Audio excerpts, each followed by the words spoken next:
انقطاع النفس أثناء النوم والشخير له علاقة بمقاومة الأنسولين يا أبو سعود؟ أسعد الله مساكم بكل خير. أخوكم متعب الماصي، مختص الصحة الرياضية ومقاومة الأنسولين. نعم، له علاقة بمقاومة الأنسولين. أحيانا تجد ناس يقوم من النوم منقطع انفسه، فالسبب هذا يشيك على مقاومة الأنسولين. ليه؟ لأنه تأثر على الرئتين، يكون كذلك القصبة الهوائية.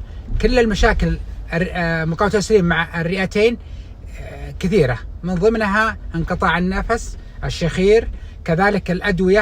إذا تأخذ أدوية الربو أو الحساسية ولا تستفيد منها، شيك على مقاومة الأنسولين.